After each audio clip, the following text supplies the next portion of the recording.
اعوذ باللہ من الشیطان الرجیم بسم اللہ الرحمن الرحیم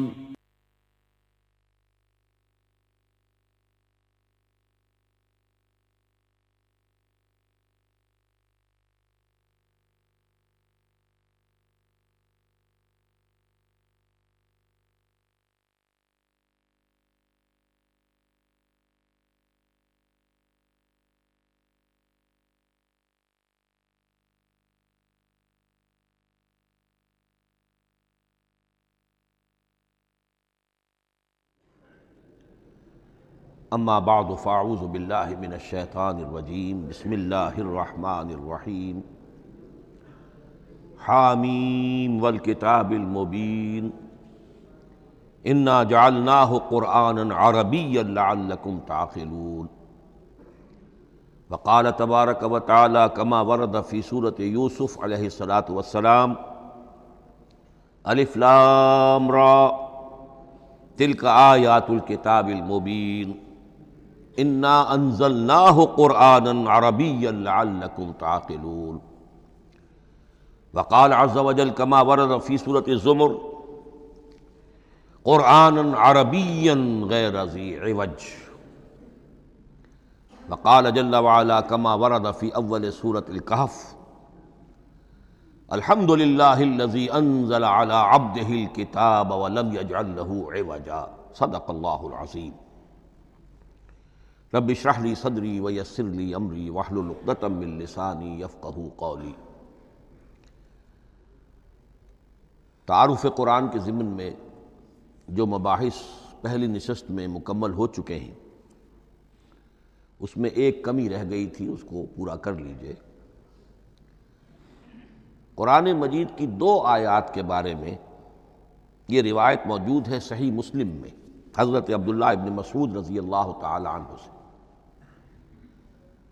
کہ سورہ بقرہ کی آخری 2 آیات حضور کو شب معراج میں عطا ہوئی ہیں، وہ زمین پر نازل نہیں ہوئیں بلکہ حضور نے آسمان پر پہنچ کر ان کو حاصل کیا ہے۔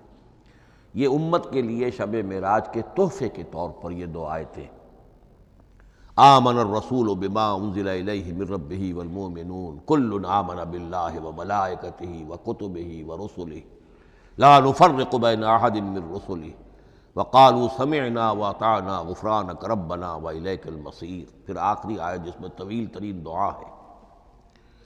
یہ 2 آیات جو ہیں مستثنیٰ کر لیجئے تو باقی جو ہے قرآن مجید وہ پھر پورا حجاز میں زمین پر نازل ہوا ہے محمد رسول اللہ صلی اللہ علیہ وسلم کے قلب مبارک پر۔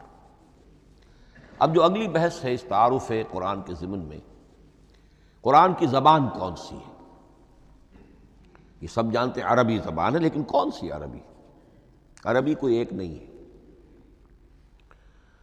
جیسا کہ آپ کو معلوم ہے کہ ایک زبان ہوتی ہے تو اس کے ڈائلیکٹس ہوتے ہیں۔ پنجابی زبان کے نہ معلوم کتنے ڈائلیکٹس ہیں، بنگلہ زبان کے نہ معلوم کتنے ڈائلیکٹس ہیں، پشتو کے کتنے ڈائلیکٹس ہیں۔ عربی زبان کے اس وقت پورے عالم عرب کے اعتبار سے تو دیکھیے تو ہر ملک کا جو ہے اپنا لہجہ ہے اور ان کے اپنے انداز ہے۔ تو خود نزول قرآن کے وقت بھی پورے جزیرہ نماء عرب میں کوئی ایک زبان نہیں تھی، زبان ایک تھی لیکن اس کے لہجے مختلف تھے، الفاظ مختلف تھے۔ تو یہ جان لیجئے کہ قرآن نازل ہوا ہے حجاز کے بادیہ نشینوں کی زبان میں۔ وہ اصل عربی زبان حجازی قوم سمجھتی تھی، شہری زبان نہیں، دیہاتی زبان۔ یعنی کہ شہروں میں دوسرے ملکوں کے لوگ آتے جاتے رہتے تھے، خاص طور پر مکہ مکرمہ جو ہے وہ تو چونکہ ایک بہت بڑا تجارتی مرکز تھا۔ لإلاف قریش ایلافہم رحلۃ الشتاء والصیف فلیعبدوا رب ھذا البیت۔ ان کے قافلے جاتے تھے، آتے تھے، دوسرے تاجر بھی آتے تھے، تو ظاہر بات ہے کہ شہروں کے اندر تو پھر زبان جو ہے وہ مکسڈ ہو جاتی ہے، خالص نہیں رہتی۔ یہی وجہ ہے کہ قریش کے جو شریف گھرانے تھے، اونچے گھرانے تھے، وہ اپنے بچوں کو صحرا میں بھیج دیتے تھے کہ ان کی پرورش وہاں ہو، وہاں وہ خالص عربی زبان سیکھیں، ان کی زبان جو ہے پولیوٹڈ نہ ہو۔ تو بادیہ نشین حجاز کے، نجد کے نہیں، حجاز کے بادیہ نشین، ان کی زبان میں قرآن نازل ہوا ہے۔ یہ آیتیں اس سے پہلے بھی سامنے آ چکی ہیں سورہ زخرف کی، اِنَّا جَعَلْنَاهُ قُرْآنًا عَرَبِيًّا لَعَلَّكُمْ تَعْقِلُونَ، ہم نے اس اپنے کلام قدیم کو عربی زبان کا جامہ پہنایا ہے۔ اِنَّا أَنزَلْنَاهُ قُرْآنًا عَرَبِيًّا، یہ سورہ یوسف کی آیات، ہم نے اتارا ہے اسے قرآن عربی بنا کر، قرآنًا عربیًّا لَعَلَّكُمْ تَعْقِلُونَ۔ سورہ زمر میں قرآنًا عربیًّا غیر ذی عوج، یہ عربی مبین میں ہے، صاف ستھری دھلی ہوئی عربی زبان جس میں کہیں کوئی ٹیڑھ نہیں ہے، کوئی ایچ پیچ نہیں ہے۔ اور یہی پھر سورہ کہف میں جو ایک ترانہ حمد اللہ نے ہمیں سکھایا ہے کہ میرے اس انعام عظیم پر میرا شکر ادا کیا کرو، تو کن الفاظ میں الحمدللہ الذی انزل علی عبدہ الکتاب ولم یجعل لہ عوجا۔ تو یہ عربی مبین جو ہے اگرچہ اصلاً ہے بادیہ نشین حجاز کے، البتہ یہ کہ عرب کے دوسرے قبائل کے بھی ان کی زبانوں کے بعض الفاظ اس میں آئے ہیں۔ اس سے آگے بڑھ کر یہ کہ بعض معرب الفاظ بھی ہیں، ہندی زبان کا کوئی لفظ اس نے عربی کا جامہ پہن لیا، فارسی زبان کا کوئی لفظ اس نے عربی کا جامہ پہن، وہ بھی قرآن میں بعض ہیں، استثناءات ہیں یہ۔ جیسے سنگ گل، یہ فارسی زبان کا لفظ ہے، سنگ گل، وہ سجیل بن کر قرآن مجید میں آ گیا ہے۔ حجارۃ من سجیل، یہ جو الم تر کیف فعل ربک باصحاب الفیل سورہ فیل میں ہے، سنگ گل کا سجیل بنا۔ اس طرح کے کچھ اور الفاظ بھی ہیں، لیکن یہ سمجھیے کہ ایکسیپشنز پروو دی رول، یہ استثناءات ہیں، قاعدہ اپنی جگہ پر قائم رہے گا کہ یہ حجاز کے بدوؤں بادیہ نشینوں کی جو زبان تھی اس میں قرآن نازل ہوا ہے۔ اس قرآن کے بارے میں، اس کی زبان کے بارے میں جو چند پہلو سامنے رہنے چاہیے، فصاحت اور بلاغت کی معراج، یہ میں بعد میں قرآن کے وجوہ اعجاز پر جب بحث کروں گا کہ یہ کس کس اعتبار سے معجزہ ہے، تو وہاں زیادہ تفصیل سے یہ بات آئے گی کہ عربی زبان کی فصاحت اور بلاغت کی معراج ہے۔ آپ کو معلوم ہے کہ آج بھی دنیا میں یہودی بھی ہیں جن کی مادری زبان عربی ہے، عیسائی بے شمار ہیں جن کی مادری زبان عربی ہے، ان کے ہاں بھی عربی ادب کی چوٹی کی کتاب جو پڑھائی جاتی ہے وہ قرآن ہے۔ یہ انہیں ماننا پڑتا ہے کہ عربی ادب کی جو آخری کتاب ہے، چوٹی کی کتاب ہے، وہ یہی ہے۔ یہودی بھی پڑھائیں گے، جیسے آپ انگریزی زبان پڑھنی ہے سمجھنی ہے تو شیکسپیئر کے بغیر آپ کیسے سمجھیں گے، اب وہ تو ایک سٹینڈرڈ ہے۔ اسی طریقے سے یوں سمجھیے کہ عربی زبان عربی ہونے کے اعتبار سے کلام اللہ ہونا اس پر ان کا ایمان نہیں ہے، لیکن یہ کہ عربی زبان کے اعتبار سے اس کی فصاحت اور بلاغت کا لوہا وہ مانتے ہیں۔ پھر اس میں ایک خاص ملکوتی غنا ہے، ڈیوائن میوزک، صوتی آہنگ ہے، عذوبت ہے، مٹھاس ہے۔ لاہور میں ایک صاحب ہیں جو پروفیسر ہیں فونیٹکس کے پنجاب یونیورسٹی میں، وہ کہتے ہیں میں ثابت کر سکتا ہوں کہ جتنے بھی آج دنیا میں اصول ہیں صوتی، یہ خود اپنی جگہ ایک بہت بڑی سائنس ہے، اس کے اعتبار سے میں ثابت کر سکتا ہوں کہ بلند ترین موسیقی قرآن مجید میں ہے، ملکوتی غنا۔ اسی لیے قرآن مجید کو اچھی سے اچھی آواز میں پڑھنے کی تاکید آئی ہے۔ زینوا القرآن باصواتکم، قرآن کو اپنی آوازوں سے مزین کرو۔ اسی طریقے سے من لم یتغن بالقرآن فلیس منا، جو قرآن مجید کو اچھی سے اچھے طریقے پر پڑھنے کی کوشش نہیں کرتا وہ ہم میں سے نہیں ہے۔ اسی طرح کے واقعات بھی ہوئے ہیں۔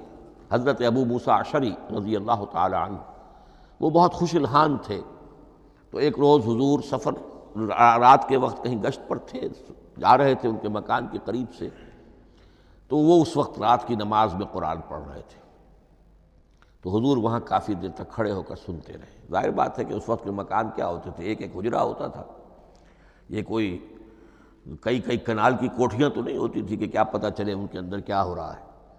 وہ تو حضرت ابو بکر کے مکان کے پاس سے گزرتے تھے تو ان کی تلاوت سنتے تھے، حضرت عمر کے مکان کے قریب سے گزرے ان کی تلاوت سنی، حضرت عمر بلند آواز میں پڑھتے تھے، حضرت ابو بکر بڑی پست آواز میں پڑھتے تھے۔ حضور نے پوچھا کہ تم ایسا کیوں کرتے ہو؟ حضرت عمر نے کہا میں اس لیے کرتا ہوں، زور سے پڑھتا ہوں کہ شیطان بھاگ جائے۔ حضرت ابوبکر نے عرض کیا کہ میں اس لیے پڑھتا ہوں کہ جس کو میں سنا رہا ہوں وہ سنتا ہے، اس کو بلند آواز کی ضرورت نہیں۔ حضور نے کہا کہ ابوبکر تم ذرا اونچی کر لو آواز، اور عمر تم ذرا پست کر لو، ایوریج میں لے آؤ۔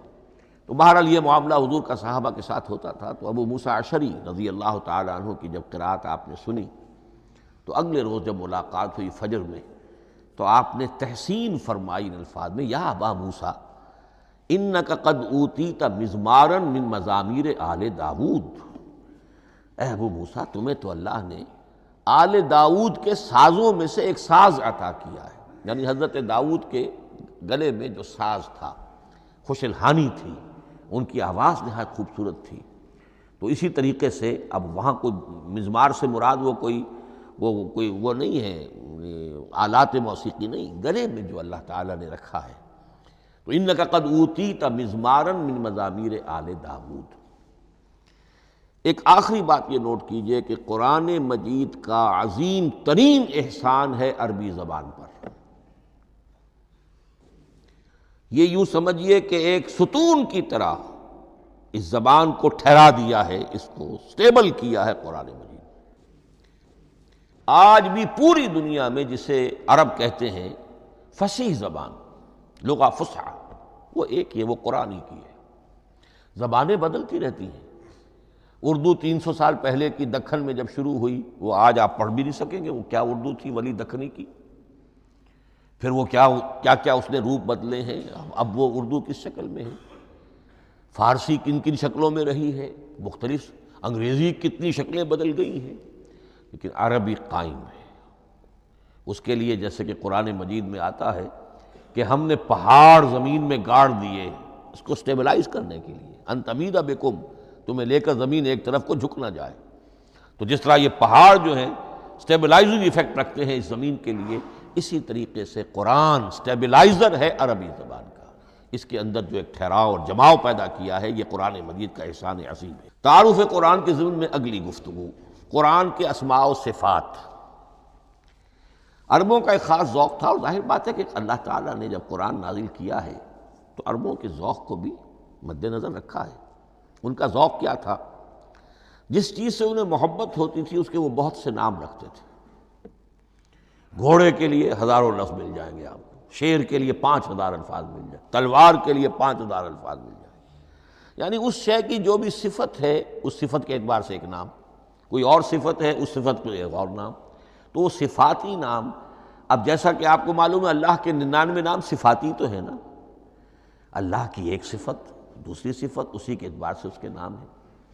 قرآن مجید کے اسماء علامہ جلال الدین سیوطی رحمۃ اللہ علیہ نے 55 شمار کیے، لیکن وہ بھی مکمل نہیں ہے لسٹ، اس لیے کہ اس میں ایک اہم نام برہان یہ شامل نہیں ہے۔ ان میں سے جو اہم اسماء ہیں میں آپ کو سنا دیتا۔ القرآن، جس پر گفتگو بعد میں ہوگی، اس لیے کہ سب سے زیادہ ایک رائے یہ ہے کہ یہ تو اس میں جامد ہے، اس میں علم ہے قرآن کے لیے، پراپر ناؤن ہے۔ الکتاب، الذکر، الہدیٰ، النور، الفرقان، کلام اللہ، الوحی، روحا من امرنا۔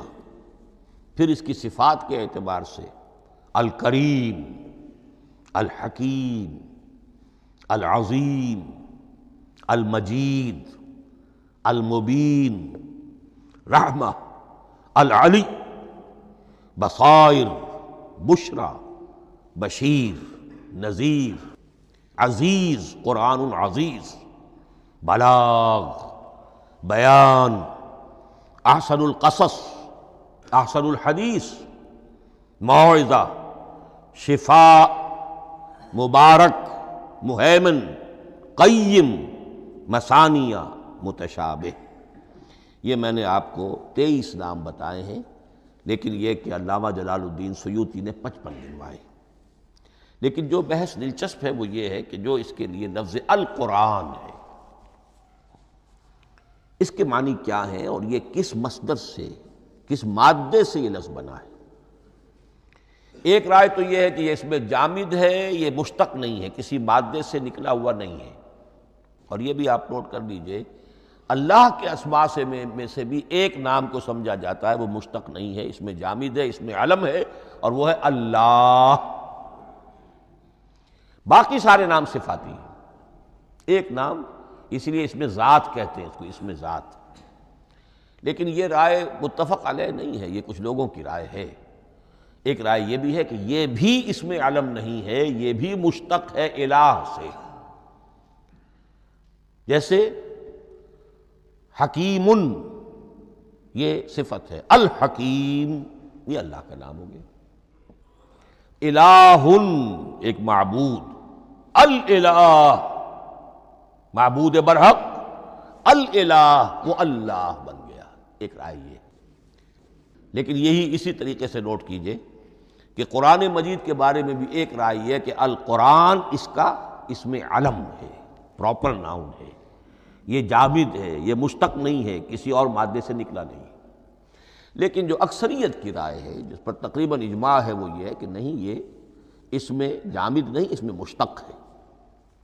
لیکن پھر دو رائے ہیں کہ مادہ کیا ہے۔ ایک قرن، قاف را نون، اور ایک قرا، قاف را حمزہ، یہ دو مختلف مادوں کے بارے میں رائے ہے کہ قرآن ان سے نکلا ہے۔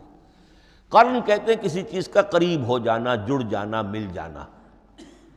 یہ حج کی جو تین شکلیں ہیں، حج تمتع ہے، حج قران ہے، اور حج افراد ہے۔ قران کیا ہے؟ ایک ہی احرام میں عمرہ بھی اور حج بھی دونوں کو جمع کر لیا جائے تو یہ حج قران ہے۔ اسی سے قران الصعدین کا لفظ استعمال ہوتا ہے۔ قرینہ اور قرائن جو ہے اسی سے الفاظ۔ امام فرا کی رائے یہ ہے کہ قرن سے یہ قرآن بنا ہے، اس لیے کہ اس میں بھی اللہ تعالیٰ کی آیات جمع ہو گئی۔ اسی طرح قرأ، قاف را اور حمزہ، اس قرات کا مصدر بھی بن جاتا ہے، جیسے رجحان، را جیم ہے، رجح سے رجحان۔ غفران، غفرانک ربنا، پروردگار ہم تیری مغفرت کے خواستگار ہیں۔ اسی طرح قرآن قرأ سے بنا ہے۔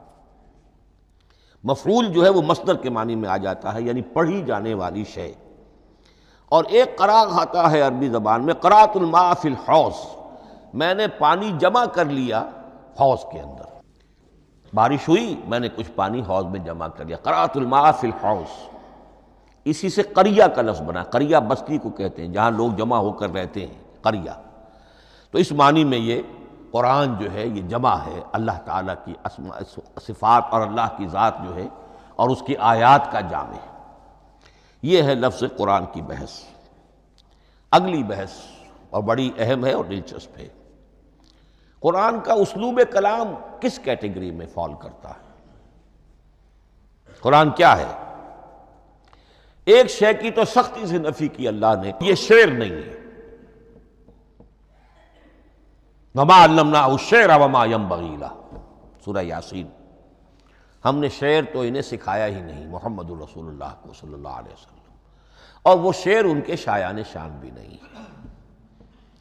شاعروں کے بارے میں سورہ شعراء میں چونکہ بالعموم شاعروں کے بارے میں جو بات کہی گئی ہے، وَالشُّعَرَاءُ يَتَّبِعُهُمُ الْغَاوُونَ أَلَمْ تَرَ أَنَّهُمْ فِي كُلِّ وَادٍ يَهِيمُونَ إِنَّهُمْ يَقُولُونَ مَا لَا يَفْعَلُونَ إِلَّا الَّذِينَ آمَنُوا۔ استثناء تو ہے کہ اچھے لوگ بھی ہوتے ہیں، لیکن اکثر و بیشتر شعراء کا معاملہ یہی ہے، ان کی پیروی کرتے ہیں وہی لوگ کہ جو حد سے گزرنے والے ہوتے ہیں، لا ابالیانہ انداز والے لوگ، غیر سنجیدہ لوگ پیروی کرتے ہیں۔ خود وہ بھی زمین و آسمان کے قلابے ملاتے ہیں، کبھی ادھر کی بات کبھی ادھر کی بات۔ اور تیسری بات یہ کہ عام طور پر جو کہتے ہیں وہ کرتے نہیں ہیں، انہم یقولون ما لا یفعلون۔ تو یہ شعر کی تو نفی کی گئی ہے قرآن مجید، جیسا کہ میں نے آپ کو سنایا تھا سورہ حاقہ کی آیات، انہ لقول رسول کریم وما ہوا بقول شاعر، یہ شاعر کا کلام نہیں۔ البتہ ایک بات نوٹ کیجئے، جسے آزاد شاعری، آزاد نظم کہا جاتا ہے، وہ میرا گمان یہ ہے، میں نے چونکہ ان چیزوں کا کوئی تحقیقی مطالعہ نہیں کیا ہے، کہ شاید وہ ہے ہی قرآن سے ماخوذ آزاد شاعری، اس میں وزن نہیں ہوتا، ردم ہوتا ہے۔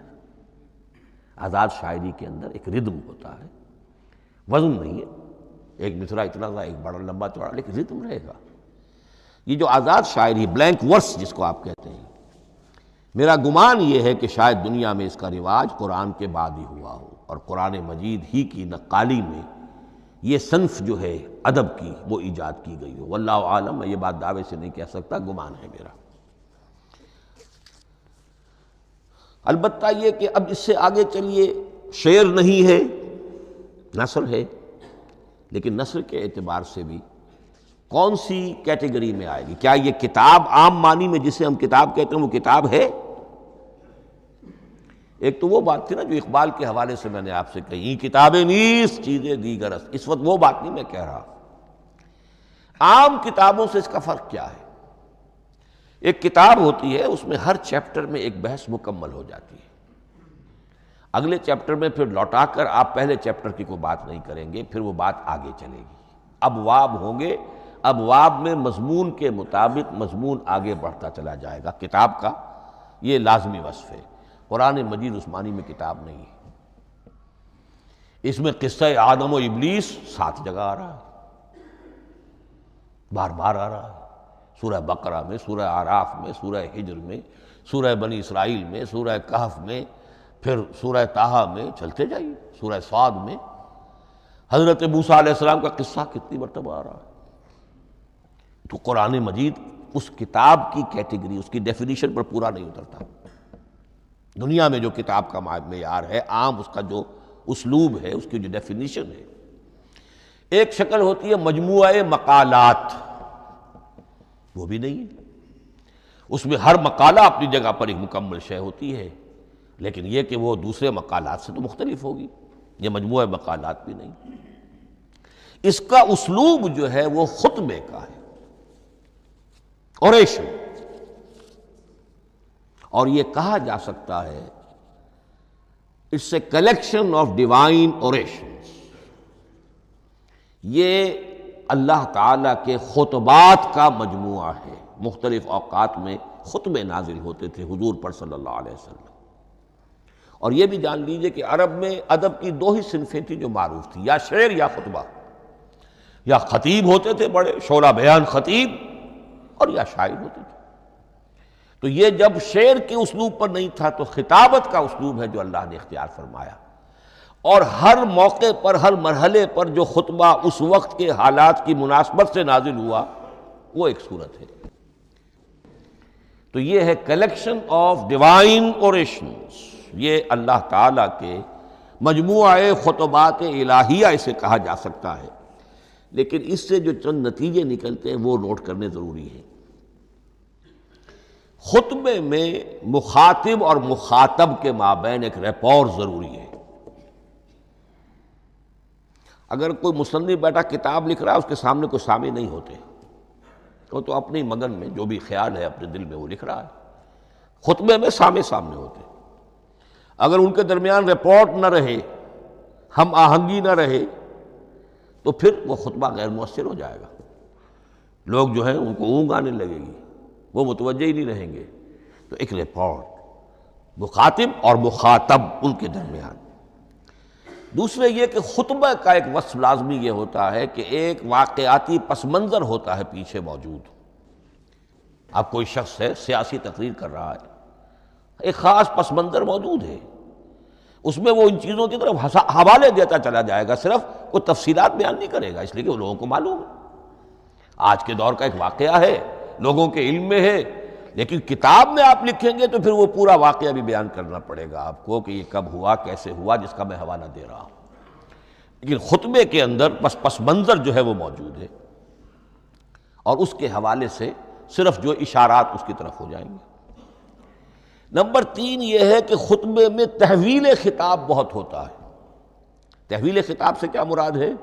ابھی خطیب آپ سے بات کر رہا ہے، آپ سے مخاطب ہے، اور کسی وقت وہ فلاں کو جو یہاں موجود بھی نہیں ہے وہ نواز شریف صاحب کو خطاب کرنا شروع کر دے گا. بھائی نواز شریف تو یہاں نہیں ہے، لیکن خطاب انداز وہ تو تقریر مقرر ہے، سیاسی تقریر کر رہا ہے، نواز شریف کو چیلنج کر رہا ہے. نواز شریف یہ کر دو گے تو ہم یہ کر دیں گے، اور نواز شریف یہ تم غلط کر رہے ہو، یا بے نظیر تمہارا یہ معاملہ. ہاں بے نظیر تو وہاں موجود نہیں. صدر ایوب صاحب کو جو بھی گالیاں دی جاتی تھی تقریروں کے اندر، وہ خود تو وہاں موجود نہیں ہوتے تھے. تو اس میں تحویل خطاب نوٹ کرنا پڑتا. ابھی کس سے بات ہو رہی تھی، ابھی کس سے بات ہو رہی تھی. قرآن مجید میں آپ دیکھیں گے ایک آیت میں حضور سے خطاب ہے، اگلی آیت میں کفار سے خطاب ہے، اس سے اگلی آیت میں اہل ایمان سے خطاب ہے. تو تحویل خطاب جو ہوتا ہے اس کے حوالے سے نوٹ کرنا پڑتا ہے کہ اس وقت اس آیت کا جو رخ ہے کدھر ہے، اس میں کس کو خطاب کیا جا رہا ہے.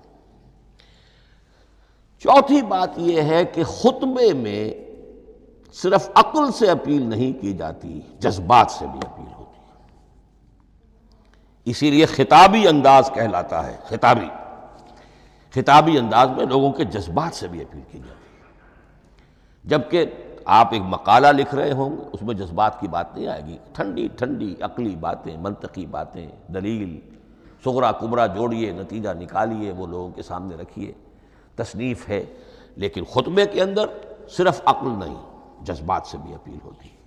اب یہ سارے اوصاف میں جو بیان کر رہا ہوں یہ سب قرآن مجید میں بتمام و کمال بدرجہ اتم موجود ہیں. اور آخری بات یہ کہ خطبے میں، اور یہ کہ یہ چیز مشترک ہے غزل میں بھی اور قصیدے میں بھی اور خطبے میں بھی، اس کا اول و آخر بہت جامع اور مؤثر ہونا چاہیے. اسی لیے مطلع مقطع یہ خاص طور پر ہوتے ہیں نا. مقطع میں آپ پڑھی ہے سکون گسترانہ بات، جس غزل کا مطلع جاندار ہے اس کو آدمی پڑھے گا، اور اگر وہ مطلع پھسپھسا ہے وہ باقی نظم پڑھے گا ہی نہیں، چاہے آگے اس کے اندر بڑا عمدہ شعر بھی ہو وہ نہیں پڑھے گا. مطلع ہی جو ہے بے جان ہے، پھسپھسا ہے. پھر مقطع آخری جو شعر ہو، تو قصیدے میں بھی یہ ہے اور خطبے میں بھی یہ ہے. یہی وجہ ہے کہ قرآن مجید کی صورتوں میں اکثر و بیشتر شروع کی آیات اور آخری آیات انتہائی اہم ہوتی ہیں، بہت جامع ہوتی ہیں، جن کو کہا جاتا ہے کہ یہ سور جو ہیں ان کی ابتدائی آیات، خواتین اور پہلی آیات. اب سورہ بقرہ کی آیات شروع کی، پھر آخری جو ابھی میں نے آپ کو سنائی، یہی آل عمران کا معاملہ ہے، کس شان کے ساتھ وہ اٹھ رہی ہے. یہی سورہ حج کا ہر جگہ پر آپ دیکھیں گے ابتدائی جو ہے خطیب اگر ایسی بات، ایسا انداز اختیار کرے کہ اپنے سامعین کی توجہ کو اپنی طرف مبذول کرا دے، اگر شروع کا انداز ایسا نہیں ہے تو وہ بات آگے بڑھے گی نہیں. آخری بات یہ کہ خطبے میں ہمیشہ یہ ہوگا کہ ایک مین سپیکر جو ہے اس کی ایک بات سامنے ہے کہ میں نے یہ بات اپنے سامعین کے ذہن میں بٹھانی ہے، لیکن دائیں بائیں کی باتیں کرے گا. کوئی قصہ بھی سنائے گا، کوئی شعر پڑھے گا، کوئی اور کوئی لطیفہ بھی سنائے گا. ہمارے ہاں کے جو بہترین خطیب جو ہوتے تھے وہ احراری حضرات جو ہے بہترین خطیب ہوتے تھے. اور آپ نے سنا مولانا عطا اللہ شاہ بخاری رحمۃ اللہ علیہ، ان کی تقریریں 6 گھنٹے تک لوگ سنتے تھے. وہ کبھی رلا بھی رہے ہیں، کبھی ہنسا بھی رہے ہیں. عام آدمی تنقید بھی کرے گا کہ یہ کیا ادھر ادھر کی باتیں کر رہے ہیں، لیکن وہ پھر جب آخری تقریر ہوتی تھی تو جب تقریر ختم ہوتی تھی، جو بات وہ ذہن میں بٹھانا چاہتے تھے، دل میں اتارنا چاہتے تھے، وہ بیٹھ چکی ہوتی تھی. باقی یہ کہ ادھر ادھر کی چیزیں جو ہیں وہ آکسیلری چیزیں ہیں وہ رہتی ہیں. یہ ہیں 6 اوصاف خطبات کے، اور قرآن مجید کے اندر بھی یہ اوصاف کم و بیش موجود ہیں. قرآن کا اسلوب خطبے کا ہے. اب اگلی بحث پر آئیے، قرآن مجید کی ترکیب اور تقسیم، سنتھیسس اور ڈویژنز. اب اس میں سمجھیے کہ کلام جو ہے اللہ کا کلام ہے. کلام مرکب ہوتا ہے کلمات سے. کلمات حروف سے بنتے ہیں. عربی زبان کے حروف 28 یا 29 ہیں. الف اور حمزہ کو ایک ہی مانیں گے تو 28 رہ جائیں گے، الف علیحدہ حمزہ علیحدہ تو 29 ہو جائیں گے. یہ حروف جڑتے ہیں، لفظ بنتے ہیں. لفظ محمل بھی ہوتا ہے لیکن کلمہ وہ کہلاتا ہے جو بامانی لفظ ہو. پھر ان کلمات کو آپ جوڑتے ہیں، یہ مرکب توصیفی بن گیا، مرکب اضافی بن گیا، مرکب عددی بن گیا، مرکب جاری بن گیا، پھر ان مرکبات کو جوڑ کر فقرہ بنتا ہے، جملہ بنتا ہے، کلام مفید جس کو کہا جاتا ہے۔ قرآن مجید کے اعتبار سے علامہ سیوطی نے مخصوص جو قرآن کی اصطلاحات ہیں ان کے حوالے سے ایک بات کہی ہے، لیکن واقعہ یہ ہے کہ قرآن کی اصطلاحات خود اپنی ہیں، دنیا کی دوسری کسی بھی اصطلاحات پر ان کو قیاس نہیں کیا جا سکتا۔ لیکن جاہز چونکہ ایک ادیب تھے، انہوں نے قرآن مجید کو کہا یہ دیوان کی شکل رکھتا ہے، جیسے کہ حافظ کا دیوان کسی اور کا دیوان۔ سورتیں جو ہیں وہ قصیدوں کی شکل میں ہیں، بیت شعر آیت ہے، قوافی جو ہوتے ہیں شعروں میں قافیہ، وہ یہاں فواصل ہیں، آیت کے آخری حروف ایک دوسرے سے مشابہ ہوتے ہیں کہ جن سے پھر وہ صوتی آہنگ پیدا ہوتا ہے۔ الرحمن علم القرآن خلق الانسان علمہ البیان۔ اب یہ ایک فواصل جو ہیں وہ جڑتے چلے جاتے ہیں، ان میں آہنگ پیدا ہوتا ہے۔ لیکن حقیقت کے اعتبار سے پہلی بات یہ نوٹ کیجئے، قرآن مجید کی اکائی ہے آیت، اسے نہ آپ جملہ کہہ سکتے ہیں نہ فقرہ کہہ سکتے ہیں۔ انگریزی میں ہمارا چونکہ بائبل کے لیے بھی جب ورس کا لفظ آ جاتا ہے تو انگریزی تراجم میں، انگریزی تحریروں میں، مقالوں میں ورس قرآن مجید کی آیت کے لیے لفظ آ جاتا ہے، ورس نمبر فلاں، بالکل غلط ہے۔ قرآن کی آیت یہ اس کا اپنی اصطلاح ہے، اپنا مفہوم ہے۔ لغوی مفہوم کیا ہے؟ نشانی، آیت نشانی۔ قرآن کی ہر آیت اللہ کے علم اور حکمت کی نشانی ہے۔ اب قرآن کی آیتیں نوٹ کیجئے، صرف حروف پر بھی مشتمل ہے، الف لام میم حروف مقطعات اور آیت بن گئی۔ وہ مرکبات ناقصہ پر بھی مشتمل ہے، والعصر مرکب جاری ہے، حرف جار، آیت ہو گئی۔ پورے جملے پر بھی مشتمل ہے، ان الانسان لفی خسر، ایک جملہ ہے، اور 10 جملوں پر بھی مشتمل ہے۔ اللہ لا الہ الا ھو الحی القیوم لا تاخذہ سنۃ ولا نوم لہ ما فی السماوات وما فی الارض الی آخر الآیہ۔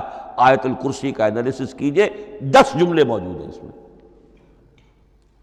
تو نوٹ کر لیجئے، یہ چیز توقیفی کہلاتی ہے، یہ کسی گرامر کے اصول پر نہیں ہے، کسی منطق کے اصول پر نہیں ہے۔ آیات قرآنیہ کی تعیین توقیفی ہے، یعنی حضور کے بتانے پر موقوف ہے۔ حضور نے بتایا والعصر، یہ آیت ہو گئی، آیت ہو گئی، ہم آیت مانیں گے۔ الف لام میم آیت ہو گئی۔ قاف حرف ایک ہے، یہ آیت نہیں ہے۔ نون ایک حرف ہے، آیت نہیں ہے۔ قاف والقرآن المجید ایک آیت بنی، نون والقلم وما یسطرون ایک آیت بنی۔ تو اس طریقے سے اس کو کہتے ہیں توقیفی، موقوف علیہ ہے حضور کے بتانے پر۔ اب اس میں روایات کا اختلاف ہو سکتا ہے کہ حضور سے کوئی روایت یہ ہو کہ یہ ایک آیت بنی یا 2 آیتیں بنی۔ مثلا بڑی اہم مثال آپ کو دے رہا ہوں، سورہ مزمل کی جو دوسرا رکوع ہے، پورا دوسرا رکوع وہ ایک آیت شمار ہوتا ہے، اور میرا بڑا گمان رہا بہت عرصے تک کہ یہ ایک آیت نہیں ہو سکتی، یہ مختلف اوقات میں نازل ہوئی ہیں، 2 اوقات میں نازل ہوئی ہے، اور یہ مجھے قول مل گیا علامہ سیوطی کے ہاں، حضرت عبداللہ ابن عباس رضی اللہ تعالی عنہما کا قول کہ یہ 2 آیتیں ایک نہیں۔ لیکن یہ کہ یہ ہوگا موقوف روایت پر، میں کوئی نہیں ہوں جو اسے قرار دے سکوں۔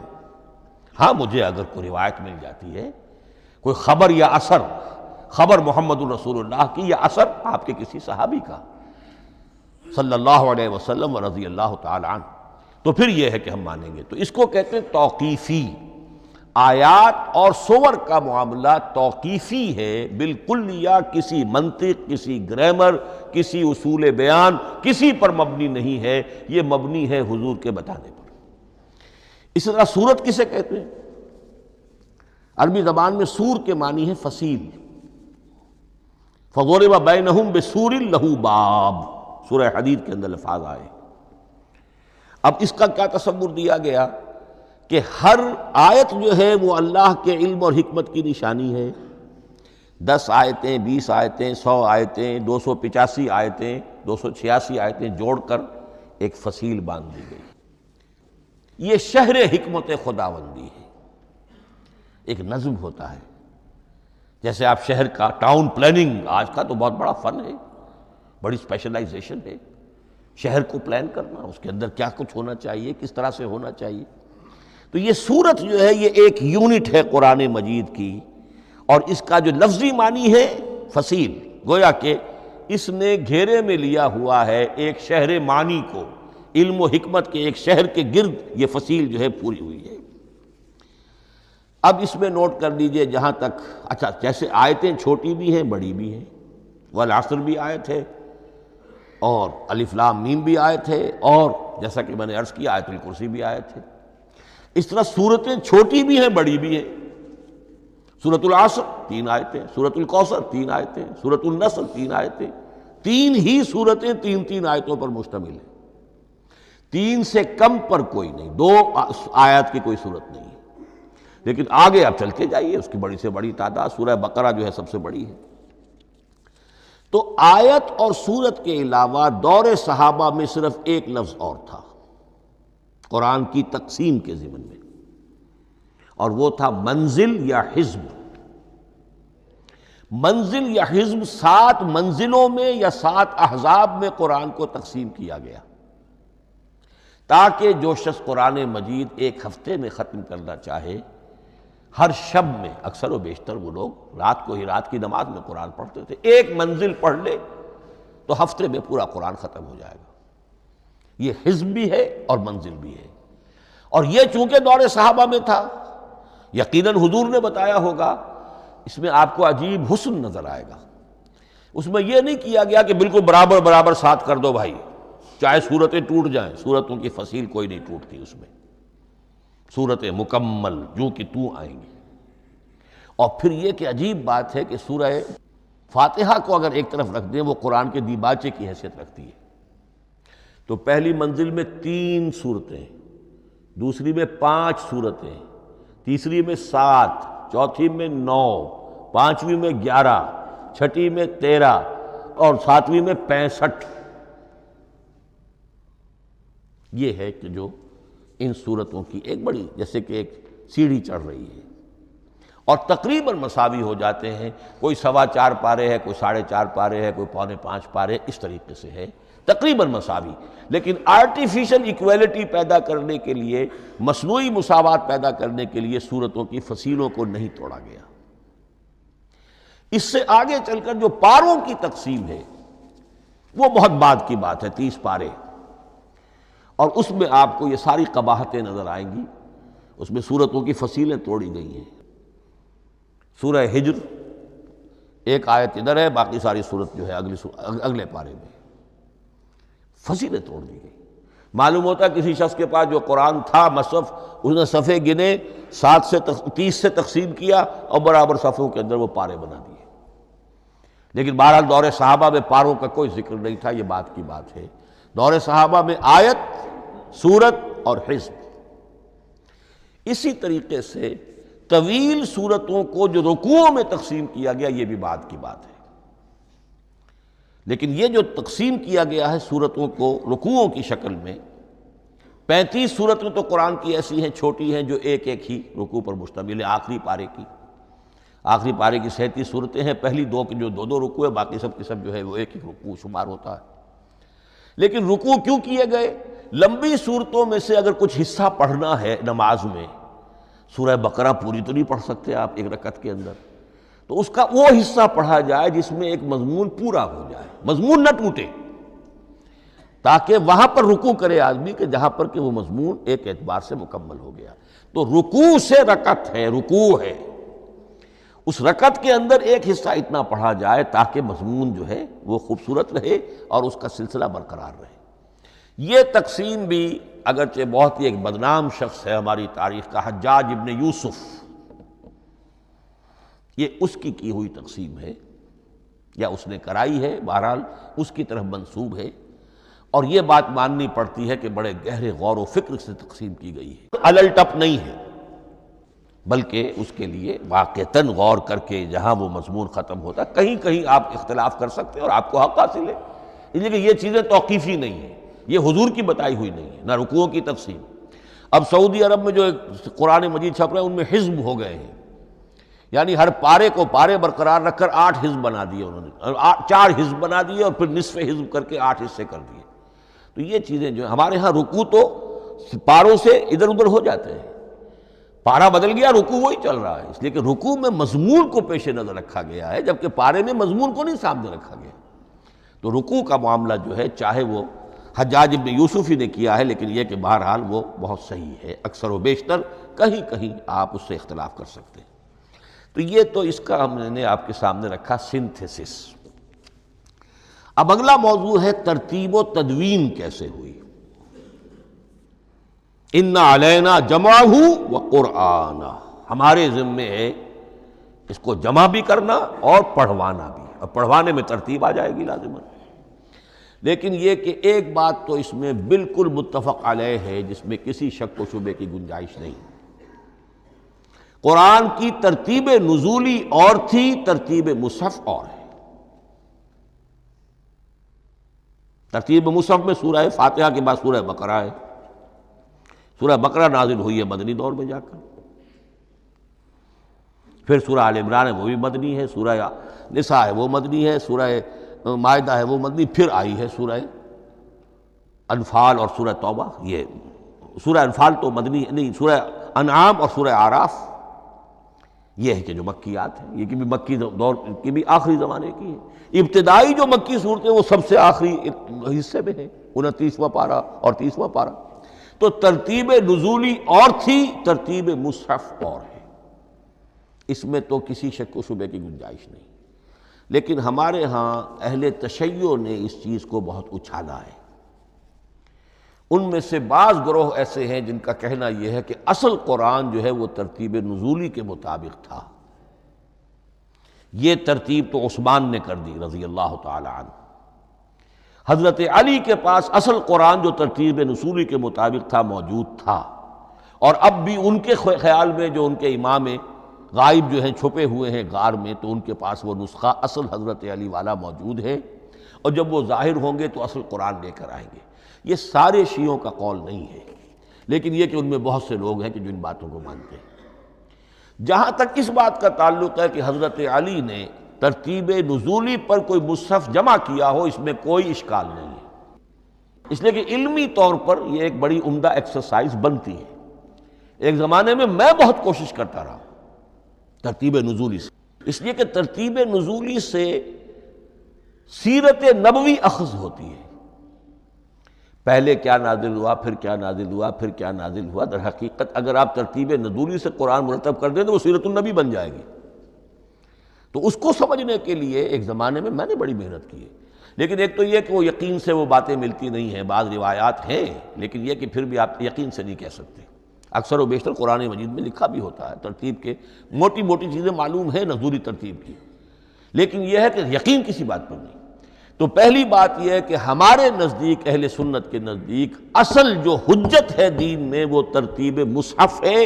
یہی ترتیب جو اس وقت مصحف عثمان کی ہے رضی اللہ تعالی عنہ، یہی ترتیب ہے لوح محفوظ کی، یہی ترتیب ہے ام الکتاب میں، یہی ترتیب ہے کتاب مکنون میں۔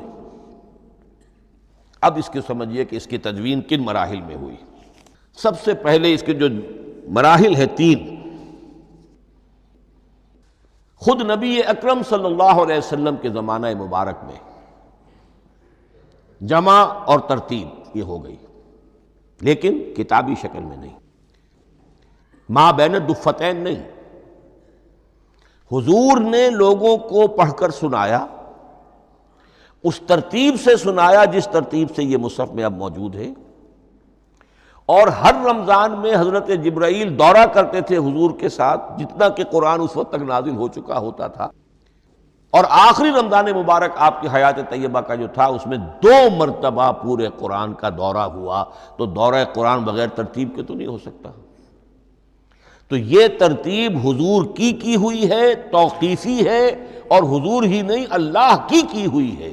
یہی ترتیب لوح محفوظ میں، کتاب مکنون میں اور ام الکتاب میں ہے، اور یہ ترتیب حضور دے کر گئے ہیں صحابہ کرام کو۔ حفاظ تھے، کتنے حفاظ جو ہیں جنگ یمامہ میں شہید ہو گئے، تبھی تو خیال آیا کہ اس کو کتابی شکل میں بھی مرتب کیا جائے۔ لیکن کتابی شکل میں جسے کہتے ہیں دو گتوں کے درمیان ایک کتاب مجلد، اس صورت میں جہاں تک میں تحقیق کر سکا ہوں اور جہاں تک ہمارے اکثر و بیشتر لوگوں کی رائے ہے، حضور کے زمانے میں یہ اس طریقے سے مابین الدفتین، دو گتوں کے مابین ایک کتاب کی شکل میں قرآن موجود نہیں تھا۔ لوگوں کے سینوں میں محفوظ تھا، جیسے محمد الرسول اللہ کے سینے میں محفوظ تھا۔ ان علینا جمعہ، وہ جمع حضور کے سینے میں کیا اللہ نے۔ اسی طرح پھر صحابہ کرام بے شمار جو حفاظ تھے ان کے سینوں میں محفوظ تھا۔ دوسرا مرحلہ کب آیا؟ جب حضرت ابوبکر صدیق کے عہد خلافت میں جنگ یمامہ میں بہت سے حفاظ شہید ہو گئے۔ اب ایک تشویش پیدا ہوئی، ایسا نہ ہو کہ قرآن ضائع ہو جائے، لہذا اسے کتابی شکل میں مرتب کر لینا چاہیے۔ اس کے لیے پھر بہت سے صحابہ نے حضرت ابوبکر کو اپروچ کیا کہ جتنے قراء ہیں، جتنے کاتبین وحی ہیں، ان سب کو آپ جمع کیجئے اور جمع کر کے اس قرآن مجید کو ایک کتاب کی شکل میں جمع کر لیں۔ حضرت ابوبکر شروع میں بہت ریلیکٹنٹ رہے، ان کا ایک خاص مزاج تھا، اتباع رسول کا جذبہ انتہا درجے کا۔ جو کام حضور نے نہیں کیا میں کیسے کروں؟ اگر تو یہ کام واقعی کرنے کا تھا تو حضور کرتے، میں کیسے کروں؟ لیکن یہ کہ جب صورتحال بہت لوگوں کی طرف سے دباؤ پڑا کہ نہیں یہ کر لینا چاہیے، ان کے سامنے بھی حکمت آ گئی، تو پھر انہوں نے اتفاق کرتے ہوئے جتنے بھی کاتبین وحی تھے ان سب کی ایک کمیٹی بنائی اور ان کو کہا کہ اب اس قرآن کو مرتب کر کے ایک کتابی شکل دے دی جائے۔ وہ کتابی شکل حضرت ابوبکر کے دور میں ہو گئی۔ تیسرا مرحلہ کیا ہے؟ یہ کتابی شکل میں جب قرآن مجید آ گیا، اور شروع میں یہ اجازت تھی کہ ہر قبیلے، ہر علاقے کے لوگ اپنے لہجے میں پڑھ لیں۔ اب پنجابی ہمارا مسلمان جو ہے وہ چاقو کو کاچو کہے گا تو وہ لکھے ہوئے کو بھی چاقو کو کاچو پڑھ کے نکلے جائے گا۔ تو مختلف لہجوں میں ہونے سے وہ ان کا جو ہے قرآن مجید بدل رہا تھا، کوئی کسی طرح پڑھ رہا ہے، کوئی کس طرح پڑھ رہا ہے۔ اب اس کی تشویش ہوئی حضرت عثمان کے زمانے میں، جب دور بہت پھیل گیا، اسلام کا دائرہ، دارالاسلام کی وسعت بہت ہو گئی، کہ اس طرح اگر یہ لوگ پڑھیں گے اور اپنے اپنے لہجے کی وجہ سے اب اس لہجے میں شکل بدل بھی جاتی ہے لفظ کی۔ کاچو کو کاف الف چے واو لکھنا شروع کر دیں گے پھر کہ کاچو سنا ہم نے، تو چاقو تو سنا ہی نہیں۔ تو ایک لکشو ہے چاقو لکھ رہا ہے اور ایک کاچو لکھ رہا ہے، تو چاقو اور کاچو میں فرق ہو گیا۔ لہذا اس وقت پھر جو کام کیا گیا وہ یہ کہ ایک ہی رسم تحریر، رسم کتابت، رسم الخط میں قرآن مجید کے نسخے تیار کیے گئے۔ اصل میں ایک بہت بڑا مغالطہ ہو جاتا ہے ہمارے جمعوں کے خطبوں میں، حضرت عثمان رضی اللہ تعالیٰ عنہ کے نام نامی کے ساتھ وہ قوافی جو ہیں ان کی مناسبت سے جامع آیات القرآن عثمان ابن عفان رضی اللہ تعالیٰ عنہ، غالب علی کل غالب علی ابن ابی طالب رضی اللہ تعالیٰ۔ اب یہ جو جوڑتے ہیں قافیے، تو حضرت عثمان کے نام کے ساتھ یہ قافیہ جوڑ دیا، اس سے لوگوں کو مغالطہ بھی ہوا اور دشمنوں نے ایکسپلائٹ کیا کہ اس کا مطلب یہ ہے کہ قرآن تو جمع ہوا ہے حضرت عثمان کے زمانے میں، اور حضرت عثمان کے زمانے میں اور حضور کے زمانے میں کم و بیش 15 سال کا فصل تو ہو چکا، گویا کہ قرآن مرتب ہی ہوا ہے حضور کے انتقال کے 15 برس بعد۔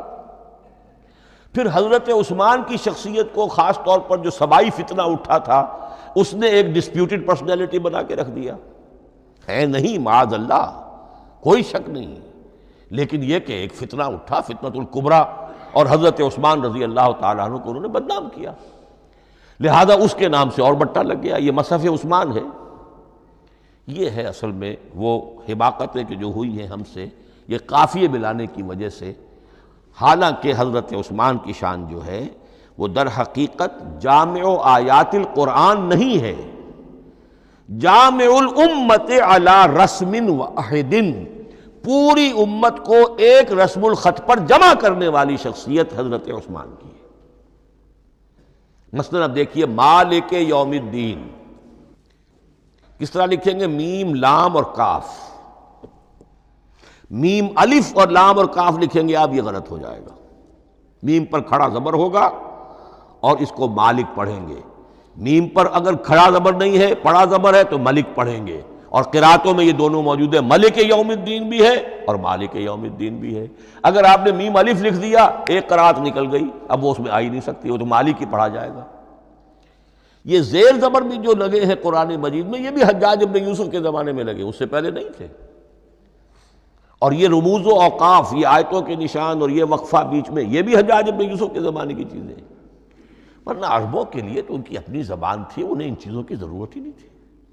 آپ کو معلوم ہے پرانے زمانے کے جو منشی ہوتے تھے، انشاء پرداز، وہ جب خط لکھتے تھے تو اس میں نقطے وغیرہ نہیں لگاتے تھے۔ جس کو خط لکھا جا رہا ہے وہ توہین سمجھے گا کہ شاید مجھے جاہل سمجھا کہ نقطے بھی لگا کے بھیجا جا رہا ہے خط پر، گویا کہ میں تو سمجھ ہی نہیں سکتا بغیر نقطوں کے۔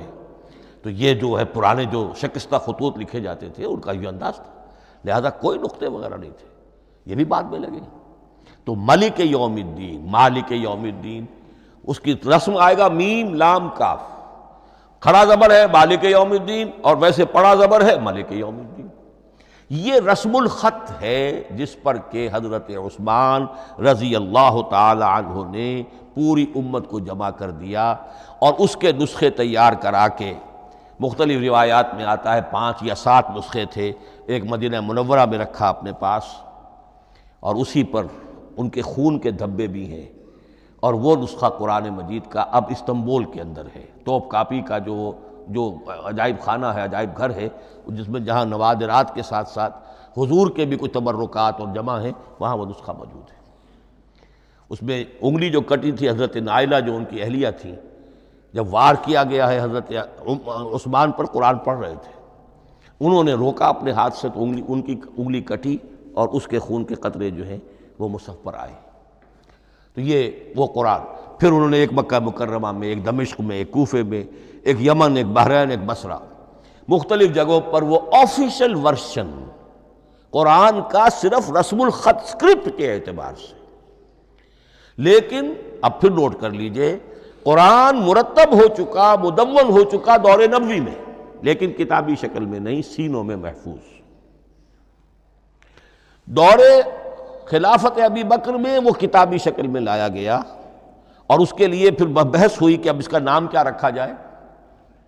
اس کے لیے کئی نام تجویز ہوئے، سفر بھی، انجیل بھی، وغیرہ وغیرہ، لیکن پھر اس کو حضرت عبداللہ ابن مسعود رضی اللہ تعالی عنہ نے اہل حبشہ سے استشہاد کرتے ہوئے مصحف نام رکھا۔ مصحف، یہ مصحف بن گیا حضرت ابوبکر کے زمانے میں، لیکن مصحف کی قرأت کے جو فرق ہو رہے تھے تو وہ لکھنے کے اندر بھی فرق آنا شروع ہو گیا، اس کو دور کیا حضرت عثمان نے، اس کا آفیشل ورشن تیار کروایا، ایک رسم الخط پر پوری امت کو جمع کر دیا، باقی جو نسخے تھے انہیں آپ نے پھر ضائع کر دیا، تاکہ کوئی اور یہ نہ رہے کہ اب یہ بھی ایک تھا پرانا نسخہ نکل آیا، اس میں تو یہ لفظ اس طرح لکھا ہوا ہے۔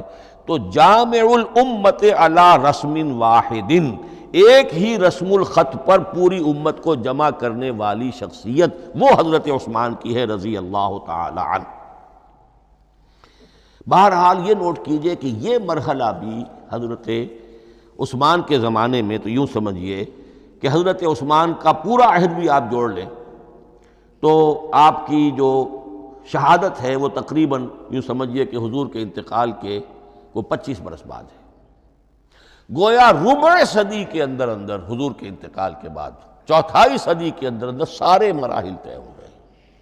یہی وجہ ہے میں نے شروع میں آپ کو بتایا تھا کہ پوری دنیا یہ مانتی ہے کہ آج جو قرآن مسلمانوں کے پاس ہے یہ ہے وہی جو محمد عربی صلی اللہ علیہ وسلم نے اپنی امت کو دیا تھا۔ یہ دوسری بات ہے کہ ہم سمجھتے ہیں کہ محمد عربی صلی اللہ علیہ وسلم کو یہ اللہ کے کلام کی صورت میں حضرت جبرائیل نے پہنچایا تھا، وہ اس کو نہیں مانتے، لیکن یہ حصہ اس کا ماننے پر مجبور ہیں کہ وہ اصل قرآن اپنی اسی انٹیگریٹی کے ساتھ، اپنے پوری پیور، اس کا جو بھی ہے ٹیکسٹ پیور ہے، اور اس کی انٹیگریٹی میں کوئی شک و شبہ کی گنجائش نہیں ہے کہ یہ وہی شے ہے جو محمد نے اپنی امت کو عطا فرمائی تھی صلی اللہ علیہ وسلم۔ ایک آخری بات، چل میرے پاس 3 منٹ ہیں، یہ جو میں نے آپ کو ترتیب بتائی تھی قرآن کی، آیتیں، سورتیں، پھر حزب، اب اس میں ایک شے نوٹ کر لیجئے۔ آیت اللہ تعالیٰ کے علم و حکمت کا ایک نمونہ ہے۔ آیتوں کو جوڑ کر جب سورت بنائی تو آیتوں کے اندر جو ربط ہے، اس ربط آیات سے ایک اور معنی، ایک اور حکمت کا دروازہ کھلتا ہے۔ جیسے موتی ہے، ہر موتی بڑا خوبصورت ہے، لیکن جس ترتیب سے آپ نے پرویا، اس کو دھاگے میں ہار بنایا، اس ترتیب سے اس کا حسن دوبالا ہو جائے گا۔ ہر موتی کا اپنی جگہ پر ایک حسن ہے، لیکن اس ترتیب کی وجہ سے اس کے حسن کا ایک اور پہلو ظاہر ہوگا۔ اسی طرح قرآن مجید کی صورتوں میں ربط آیات بہت اہم ہے۔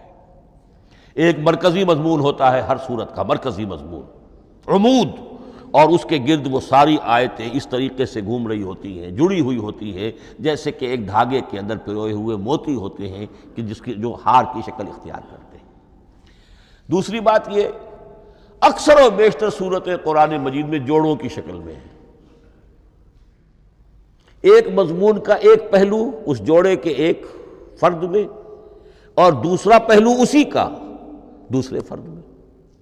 جیسے معوذتین، 2 صورتیں ہیں، مضمون ایک یہ تعوذ، معوذتین۔ الزہراوین، سورہ بقرہ، سورہ آل عمران کو کہا گیا الزہراوین، حضور نے فرمایا 2 نہایت تابناک صورتیں، بڑی روشن صورتیں۔ جیسے آپ دیکھیں گے یا ایھا المدثر یا ایھا المزمل قم اللیل الا قلیلا یا ایھا المدثر قم فانذر، ایک ہی طرح کا اٹھان ہے، حضور سے خطاب ہو رہا ہے۔ سورۃ الضحیٰ، سورۃ الانشراح، یہ تمام جوڑوں کی شکل میں۔ اسی طرح سورہ طلاق، سورہ تحریم، یا ایھا النبی اذا طلقتم النساء فطلقوہن لعدتہن یا ایھا النبی لم تحرم ما احل اللہ لک تبتغی مرضات ازواجک۔ شوہر اور بیوی کے درمیان تعلق یا تو اتنا گہرا ہو جاتا ہے کہ ایک دوسرے کے لحاظ میں وہ حدود خداوندی ٹوٹنے لگے، بیوی کی وجہ سے آپ نے کسی حرام شے کو حلال کر لیا یا حلال کو حرام کر لیا، بیوی کو ناپسند ہے وہ شے، تو حضور سے ذرا سا یہ ہو گیا تھا معاملہ۔ اپنی ازواج مطہرات حضرت عائشہ اور حضرت حفصہ رضی اللہ تعالیٰ عنہما، ان دونوں کی رضا جوئی کے لیے وہ خاص قسم کا شہد ہے، قسم کھا لی آپ نے کہ میں اسے استعمال نہیں کروں گا۔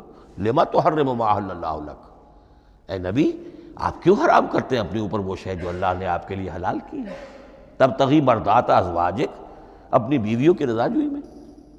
یہ ایک انتہا ہوئی۔ دوسری انتہا کیا ہے؟ میاں اور بیوی میں اتنا بودھ ہو جائے کہ طلاق تک نوبت آ جائے۔ تو سورۃ التحریم ایک انتہا کو بیان کر رہی ہے، سورہ طلاق اگلی اس کے ساتھ جڑی ہوئی وہ دوسری انتہا کو بیان کر رہی ہے۔ سورہ صف حضور کے مقصد بعثت کو بیان کر رہی ہے، سورہ جمعہ آپ کے طریقہ کار کو بیان کر رہی ہے۔ اس طرح قرآن مجید کی اکثر و بیشتر صورتیں جو ہیں وہ جوڑوں کی شکل میں ہیں۔ میرا خیال یہ ہے کہ وقت ختم ہو گیا ہے، اس مضمون کا تھوڑا سا حصہ باقی ہے، وہ انشاءاللہ میں اگلی نشست میں لوں گا۔ بارک اللہ لی ولکم فی القرآن العظیم ونفعنی وإیاکم بالآیات والذکر الحکیم۔